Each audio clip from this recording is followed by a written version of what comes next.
water. Yeah. Oh, Thank you. welcome. Okay. Oh. So, Christian, we're going to go over our circuit session that we did today. How did it feel for you? You mentioned that it was quite difficult, more than you were expecting. Yeah, more difficult than I thought it would be. Okay. Yeah. Yeah. Circuits tend to be quite humbling if you haven't done them before. It's due to a number of different things. It can often be that you'll go for a weight that's a bit too heavy. Because you know your numbers from your regular strength training, right? But in a circuit, you're working, that time under tension is so much longer than it would be on your normal strength session. And so, you sometimes have to really, sometimes even cut in half the weight you use. I know I do.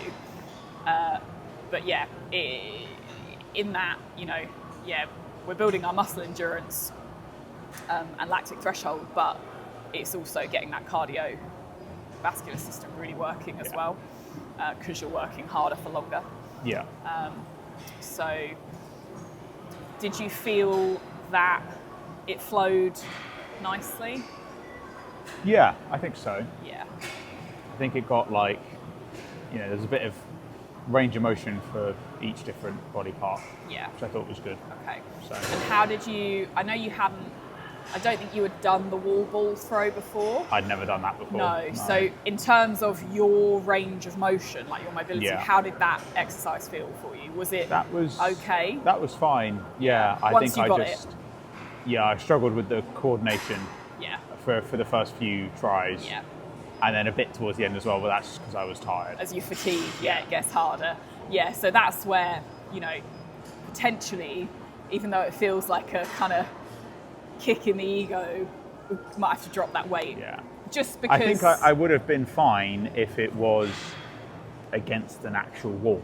Okay. Rather than the small little sort of target they are quite challenging to use, the targets. Because then you've got to sort of hit that. Yeah. And it does make it harder. Yeah, definitely. Versus just, if it's against a wall, you can't miss. Yeah. And then you can just move your feet a little bit to catch it. Okay, well, we can always adapt that. Yeah. Yeah, we can use a wall next time. Yeah, it's quite a lot in that movement to learn. Yeah. In terms of the coordination and everything. Okay, so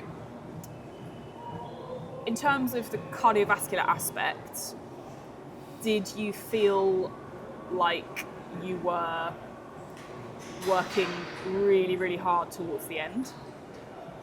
So by the end of the row on each one? Okay.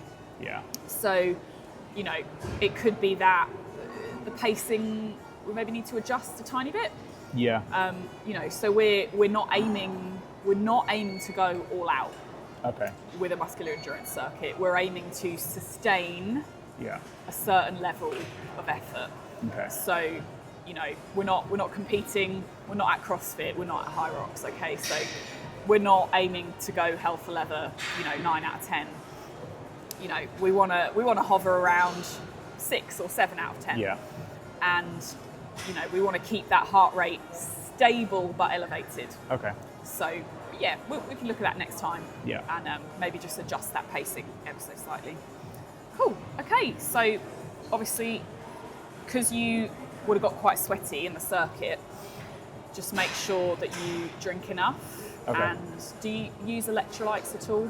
No. No. So you don't have to take electrolytes, but I would just sprinkle a bit of extra salt on your dinner. Okay. And that will help with your rehydration. Yeah. Okay, because obviously you've lost it with the sweat. Yeah. Make sure you get adequate protein, which I know you do. Yeah. You could, in terms of your diet, as we start to work in these endurance sessions, you could look at having a sort of carb source before the workout, before our session, and it might just help the muscles to sustain in order to support that cardiovascular improvement as well. All right? Yep. Okay. Yep. Fantastic. See you next time. Thank you. Okay.